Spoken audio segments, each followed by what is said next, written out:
Good morning dear students. तो live process में topic चल रहा था रेस्पायरेशन हमने दोनों तरीके से बताया था। एरोबिक बता दिया था आपको, एनारोबिक बता दिया था। दोनों के इक्वेशन बता दिए थे। एरोबिक में हमने बताया था कार्बन डाइऑक्साइड और वाटर बाई प्रोडक्ट इनके निकलते हैं और 38 ATP बनती है जब ग्लूकोज का कंप्लीट ऑक्सीडेशन होता है। एनारोबिक में बताया था लैक्टिक एसिड फर्मेंटेशन हो रहा था, लैक्टिक एसिड बन रहा था और 2 ATP मॉलिक्यूल जनरेट हो रहे थे। अल्कोहल फर्मेंटेशन में एथिल अल्कोहल के 2 मॉलिक्यूल बन रहे थे, 2 कार्बन डाइऑक्साइड के मॉलिक्यूल निकल रहे थे अलॉन्ग विद 2 ATP। ये सब हो गया था। आज डिस्कस करेंगे about the respiration in human beings. Human beings में अगर रेस्पिरेशन की बात करें तो जो रेस्पिरेटरी सिस्टम ह्यूमन बीइंग्स का होता है उसमें फॉलोइंग पार्ट्स होते हैं। पहला एक्सटर्नल नेरिस होगा जिसे नॉस्ट्रिल कहेंगे, और नॉस्ट्रिल जो होते हैं वो नेजल कैविटीज में खुलते हैं और ये नेजल कैविटीज कहाँ होती है? इनसाइड द नोज होती है। ये नेजल कैविटीज जो है वो ओपन होती है फेरिंक्स में। नेजल कैविटीज कहाँ ओपन हुई? फेरिंक्स में। और फेरिंक्स खुलते हैं कहाँ खुलते हैं? विंड पाइप या ट्रैकिया में। कहाँ खुलेंगे? विंड पाइप और ट्रैकिया में खुलेंगे। और ट्रैकिया डिवाइड हो जाएगी इनटू 2 ब्रोंकाई। ब्रोंकाई प्लूरल है, सिंगुलर ब्रोंकस होता है और ये कहाँ खुल जाएंगे? Ultimately they open into the lungs. ये तो इससे रिलेटेड बात हो गई। इसके अलावा जो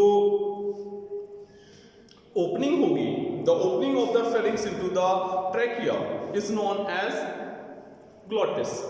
जो ओपनिंग होगी फेरिंक्स की ट्रैकिया में, उस स्ट्रक्चर को बोलेंगे ग्लोटिस बोलेंगे। और ये ग्लोटिस जो होगा कवर्ड होता है एक फ्लैप लाइक स्ट्रक्चर से। This flap like structure is known as epiglottis. और एपिग्लोटिस क्या करता है? Epiglottis prevents the entry of food particles into the trachea. आपको पता है फूड पाइप और विंड पाइप दोनों साथ साथ होते हैं। तो during the time of selling ये क्या होता है? उसके ऊपर एक फ्लैप लाइक स्ट्रक्चर हो जाता है ग्लोटिस के ऊपर, जिससे कि कोई भी food particles respiratory tract means trachea के अंदर ना घुस पाए, उसके पास ना जा पाए। ठीक है।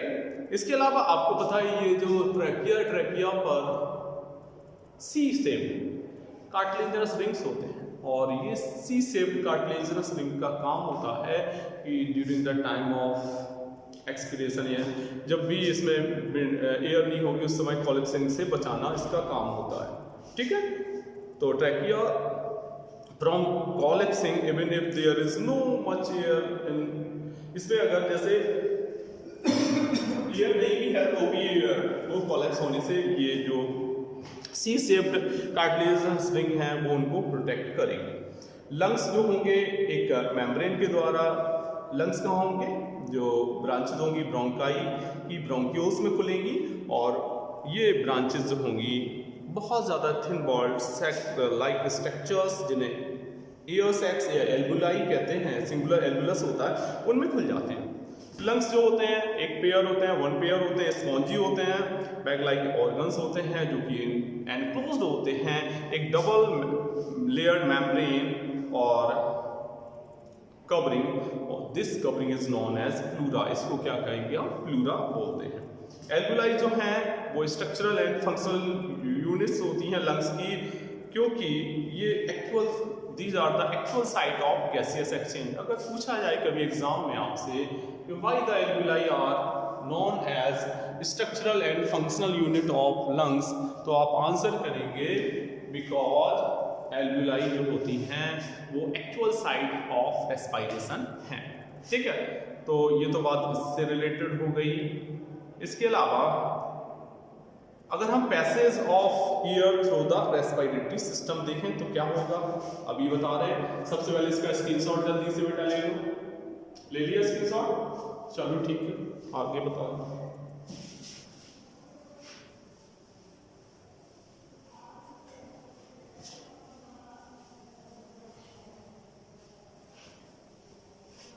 तो अब आपको बताने जा रहे हैं passage of air through the respiratory system. Passage of air through respiratory system. कि कैसे एयर एंटर करेगी रेस्पिरेटरी सिस्टम के थ्रू। तो उसमें देखो सबसे पहले आप लिखेंगे, क्या लिखेंगे, अबाउट द एक्सटर्नल नोस्ट्रल लिखेंगे। देखो यहाँ से शुरू करेंगे, पहले होगा एक्सटर्नल नोस्ट्रल्स, ठीक है। एक्सटर्नल नोस्ट्रल्स के बाद आप लिखेंगे नेसल कैविटी, क्या हो जाएगा nasal cavity. Nasal cavity open हो जाएगी फेरिंक्स में, और फेरिंक्स ओपन हो जाएगा लैरिंक्स में, ठीक है। लैरिंक्स ओपन हो जाएगा ग्लॉटिस में, लैरिंक्स ट्रैकियम, चलो कहां होगा ट्रैकियम को किसी का सकता क्या ट्रैकियम होने को भी हो सकता है ट्रैकिया। अब ट्रैकिया जो है वो ब्रोंकाई में खुलेगी और ब्रोंकाई में हो जाएगी, वो ब्रोंकियोस होगी, जानते हो क्या हो जाएगी ब्रोंकियोस हो जाएगी, ब्रोंकियोस। और ब्रोंकियोस फाइनली एल्वियुलर सेक्स या एल्वियुलाई खुलेगी, alveolar sacs. This is the passage of air in the respiratory system. ये पैसेज है, इसका स्क्रीनशॉट जल्दी से ले लो, ठीक है। अब बताने जा रहे हैं about the mechanism of breathing, ठीक है।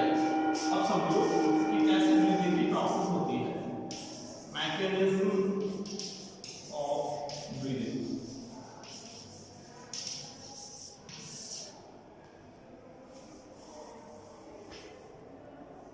मैकेनिज्म ऑफ ब्रीदिंग, ब्रीदिंग का मतलब समझो, ब्रीदिंग का मतलब होता है इंस्पिरेशन, इनहेलेशन मींस एयर जो एनवायरमेंटल है अंदर जाएगी नोस्ट्रल के थ्रू और बाहर आएगी। इस प्रोसेस को क्या कहेंगे, पहले को इंस्पिरेशन और दूसरे को एक्सपिरेशन कहेंगे। तो सबसे पहले समझो breathing also known as ventilation of the lungs, और जिसमें इंक्लूड्स होंगी 2 स्टेप्स हो जाएंगे, इनहेलेशन होगा, एक्सहेलेशन होगा। इनहेलेशन को इंस्पिरेशन भी कहते हैं, ड्राइंग द एयर इनवर्ड्स, अंदर आना एयर को, is the result of increase of in the volume of the thoracic cavity। ये किसकी वजह से होता है कि thoracic जो कैविटी होती है उसका जो इंक्रीज हो जाता volume. This increase is caused by the changes that takes place in the position of diaphragm and ribs, इसकी वजह से चेंज हो जाती है पोजीशन डायफ्राम एंड रिब्स की हो जाती है। डायफ्राम कैसा हो जाता है, स्ट्रेटन हो जाता है, स्ट्रेटन्स आउट हो जाता है, रिब्स जो होते हैं वो रेज अपवर्ड हो जाती है, and outward by the contraction of external intercostal muscles. ये किसकी वजह से होता है कि जो एक्सटर्नल इंटरकॉस्टल मसल्स होते हैं उनकी कॉन्ट्रैक्शन की वजह से होता है। और जो चेस्ट कैविटी का जो वॉल्यूम होता है वो इंक्रीज कर जाता है। इसके बाद देखो रिब्स जो होती हैं वो उसके बारे में आपको बता ही दिया, और जो एयर होती है वो drawn in brings in, air अंदर आ जाती है, और एयर जब अंदर आ जाएगी तो उसमें जो ऑक्सीजन आई हुई है वो एल्वियुलर सेक्स, आपको बता दें एल्वियुलस या एल्वियुलाई के थ्रू अंदर डिफ्यूजन के थ्रू अंदर कर ली जाती है। एक्सेलेशन समझो, एक्सेलेशन जो रिजल्ट है वो decrease in the volume of the thoracic cavity, thoracic cavity के डिक्रीज होने की वजह से ये सब होता है। और ये डिक्रीज जो होता है वॉल्यूम में वो किसकी वजह से होता है, फॉलोइंग निम्नलिखित के द्वारा होता है। डायफ्राम जो होता है रिलैक्स हो जाता है and resumes its dome shape, जो पहले इसकी जो डोम शेप होती है वो हो जाती है और आर्क हो जाता है अपवर्ड की ओर। रिब्स जो होती हैं मूव करती हैं डाउनवर्ड एंड इनवर्ड। ये किस वजह से होता है, due to the relaxation of external intercostal muscles. जो एक्सटर्नल इंटरकॉस्टल मसल्स हैं इनकी वजह से ये होता है।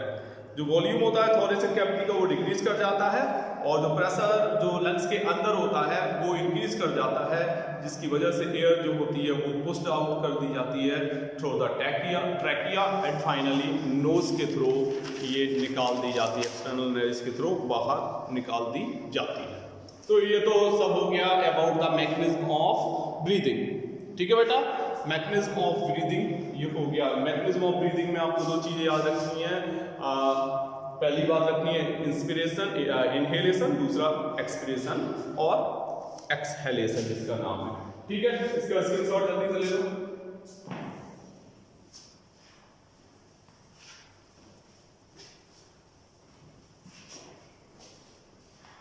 अब देखो, अब हम बात करेंगे transport of gases in human beings. Transport of gases in human beings. Transport of gases in human beings, इसमें क्या होगा कि जो ऑक्सीजन है वो अंदर आएगी और बदले में क्या कार्बन डाइऑक्साइड बाहर निकाली जाएगी। ठीक है बेटा, ये हम बाद में करवा देंगे। Thank you so much, have a good day.